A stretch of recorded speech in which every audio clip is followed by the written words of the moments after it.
Hey there, grace and peace to you all. I am Captain Roger, an officer in the Salvation Army and pastor of the Hanford, California Corps. Welcome to the Shield Online, a weekly version of our Sunday message folded into a compact version so you can take it home or on the road or anywhere else you wish. Thank you for joining with us today. Now, today's tale is one of my favorites. There's a lot going on, some behind the scenes and some in your face. We want to make sure we all understand it well enough to ask ourselves what, if anything, God might have in a story like this for folks living in our modern age. We begin in Bethany, a smallish village about 2 miles outside of Jerusalem, just over the Mount of Olives. It was known as a place of hospitality, and we know that at least one family here had made a habit of hosting Jesus and his key followers when they passed through, or while they were visiting Jerusalem for the big festivals that occurred during the year. That they had important connections among the priesthood in the city as well is obvious, but what those were is not detailed for us. What we do know is that Martha and Mary seemed to be highly respected and that their family seemed to have some wealth. Lazarus, it is thought, was younger, perhaps not yet of marriageable age, and we're told that Jesus cared deeply for all of them. Now, Jesus had been in Jerusalem during Hanukkah, most recently. That's the festival of dedication, and he had been sharply questioned by some of his influential opponents at that time. His answers were confounding and upsetting to them, and they tried to have him stoned or seized, but Jesus had managed to slip away from them. And he headed into the wilderness beyond the Jordan to teach and preach in the area where his cousin John the Baptizer had built up his following just a few years before. It was a good place to retreat and instruct his followers. It was not so far or remote that he could not be found, but at the same time, it was a wild area. It was off the main trade routes and somewhere that people would often only be found if they wanted to be. Now, in Bethany, life continued as it had until one day, with the festival of Passover drawing near, Lazarus began to feel unwell. It was slow at first, some tiredness, a bit of an upset stomach, and then the fever hit. Over a few hours, he went from hale and hearty to miserable and motionless. Hot, cold, in pain, asleep, unable to sleep, hungry, unable to eat, not hungry. Lazarus was in a bad way. His condition lingered for days. I mean, you always hope you're going to see some signs of improvement, or that tomorrow will be a better day, or that if only that sick person could rest easily for an hour or two, then they would turn the corner towards health. But instead, Lazarus declined, getting weaker each day until it became obvious that nothing they could do for him was having any effect. The elders from the village had come in and looked in on him, but they couldn't remember seeing an illness run this kind of course without the end being near. So they warned his sisters to make their peace with their brother and to keep praying, because as King David said about praying for his sick baby, who knows, the Lord may be gracious to me and let him live. Well, famously, that baby died. And the women took this warning to heart. They did the only thing they could think of to help. They called in Jesus. Now, in those days, there were no mobile phones. Also no wall phones, no telegrams, no radio transmissions, no bat signal, and no other way to get a message to a person from a long ways away except to send someone to talk to them face to face. And though it may not have been terribly difficult to get such a message to someone in a major city on a regular trade route, Jesus was out in the wilderness beyond Jericho, at least a long day of travel away, probably 2, as it wasn't really a route you'd want to walk at night.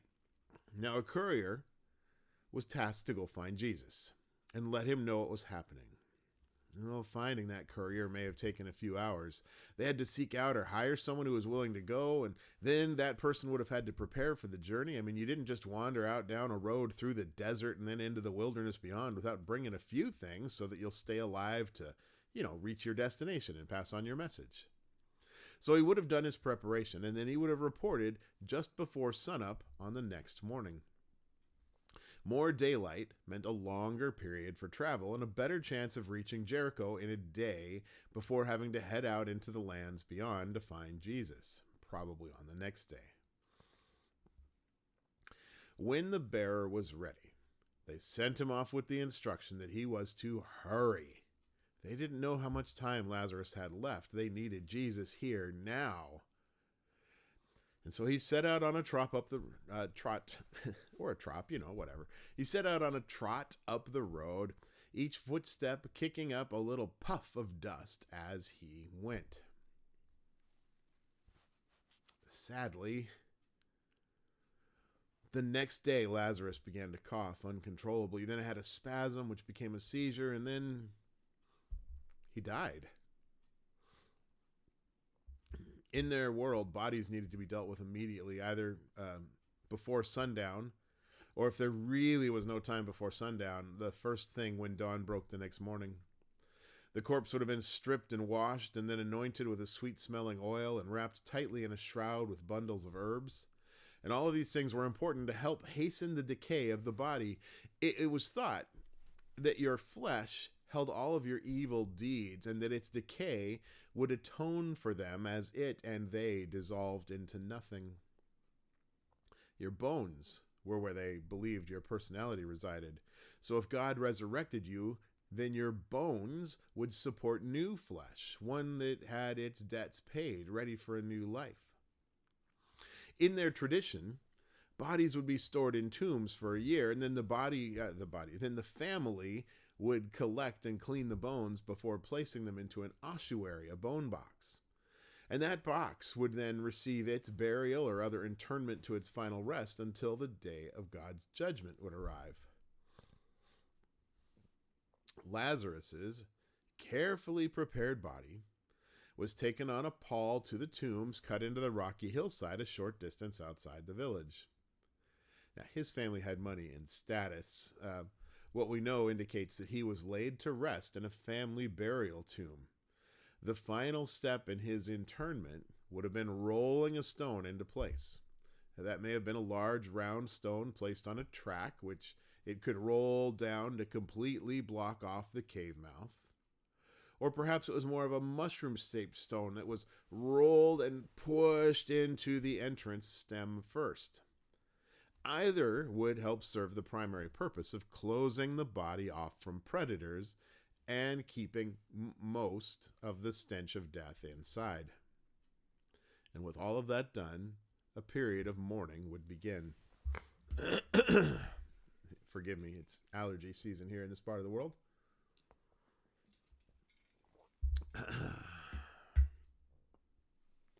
The internment, as I said, needed to be done before sundown or first thing the next morning, which means Lazarus was dead, prepared for burial, and sealed into his tomb before the messenger ever reached the place where Jesus and his disciples had gone. But not knowing that, the message was delivered with the urgency it had been sent with. Lord, the one you love is sick unto death. Jesus, interrupted in the middle of teaching or eating or whatever he'd been doing, said to the man, "This sickness will not end in death. No, it's all for God's glory, so that God's Son may be glorified through it." Now, Jesus loved this family. I mean, these were not just passing acquaintances. These were friends. And while that may not mean much in a world where anyone stumbling across our social media page could become a friend at the click of a button, there was this deeper social contract established between friends in those days. If a friend needed help, you dropped everything and went to help.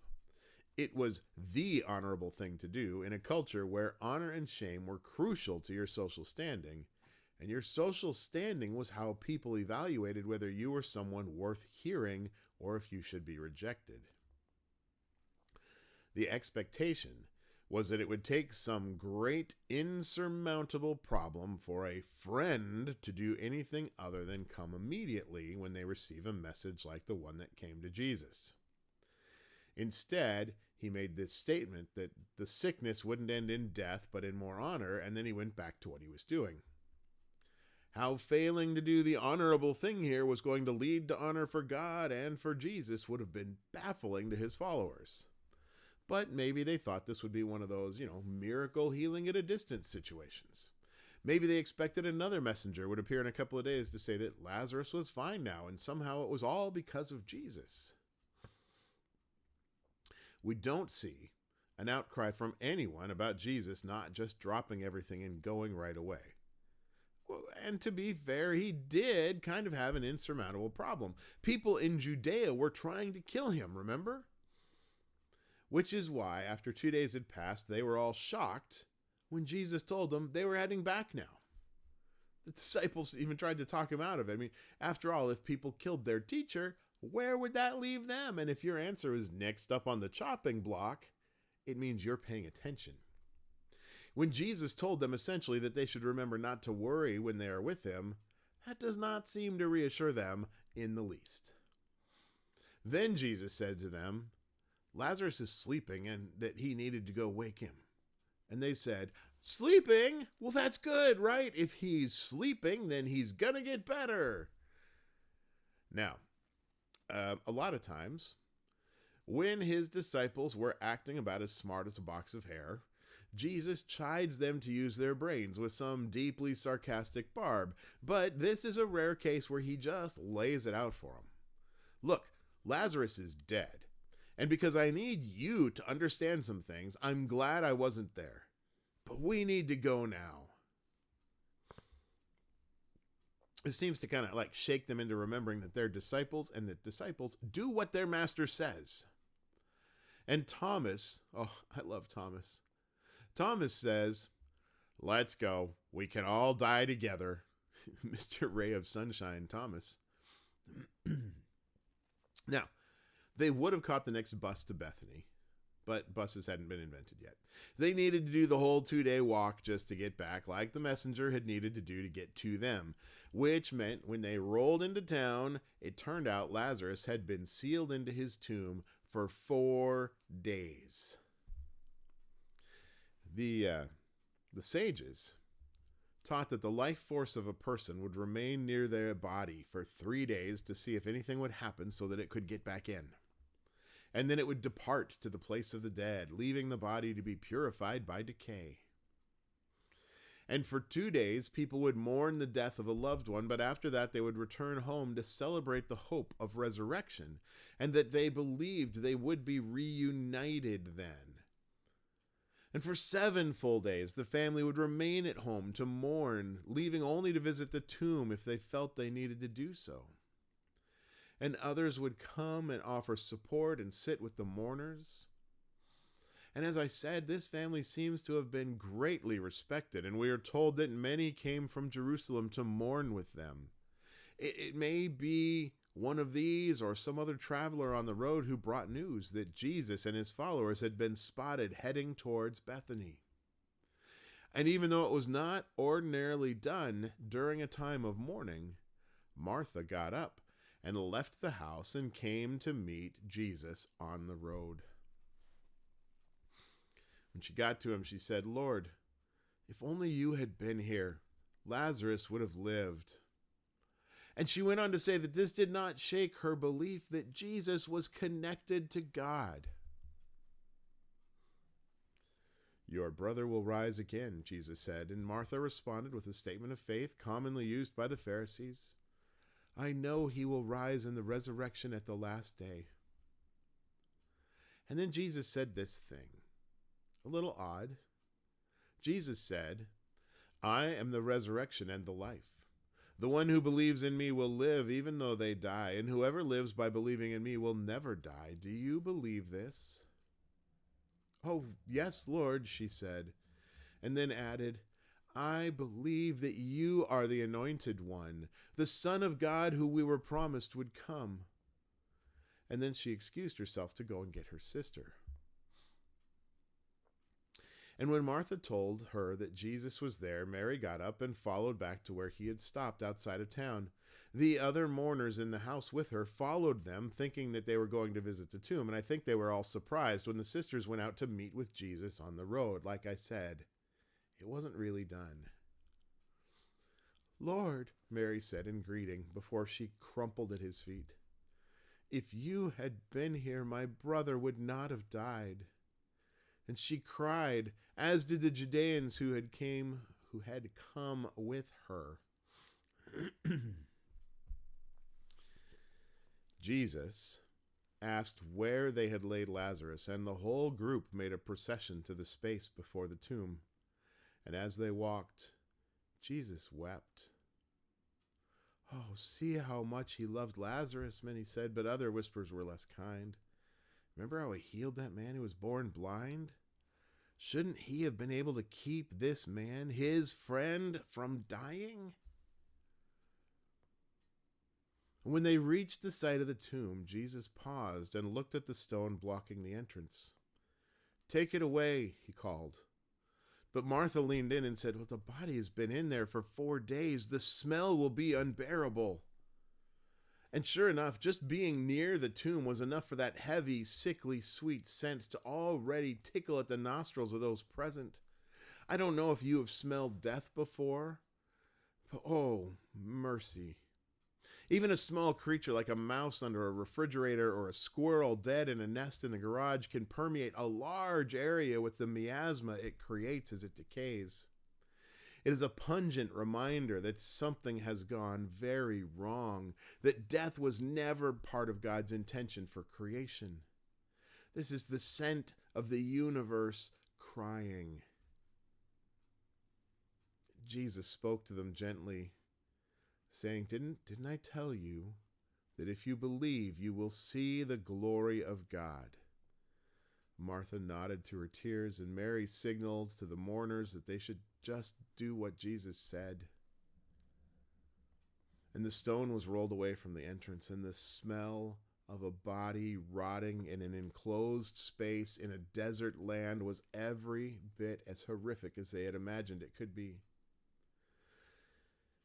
But Jesus stepped up to face the black hole that was the tomb's entrance, and he prayed just loudly enough that everyone could hear.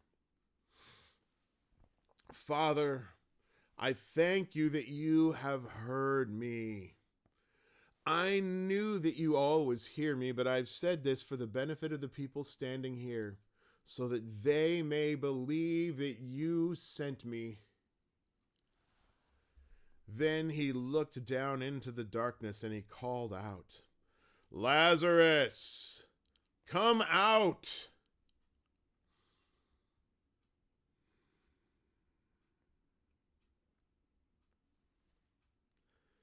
With a rustling and a shuffling, the dead man made his way out of the shadow of the mouth of the tomb. The shroud binding his hands and feet made his movements difficult and halting. The face cloth tied around his head obscured what he could see, but he came out, and he stood in the sunlight in front of the crowd outside of the tomb, breathing.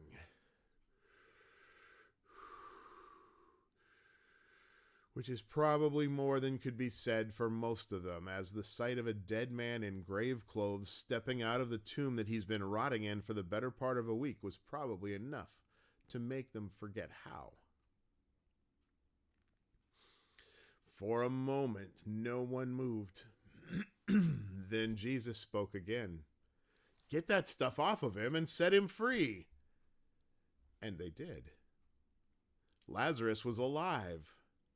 Because of Jesus. Because of God. And over the next few days, many things happened. The visitors from Jerusalem returned home, sharing their story with anyone who would listen. This led to a debate among the religious leadership there about what it could mean. Most of them seemed to believe that it could mean an end to the way of life they were accustomed to. The signs that Jesus were doing were too big to be ignored. His claims and those of his followers that he was the promised Messiah, they were sure to incite the Romans, and angry Romans tended to react with force, destroying symbols of a country's independence, like their primary temple. and the leaders who ran it. In short, those who were trying to decide what to do about Jesus were faced with the possibility that they may be asked to follow Jesus as Lord instead of sticking with Caesar as Lord, and that Caesar might have some objections if they even allowed that kind of discussion to take place. No. They needed to do something about Jesus, and fast.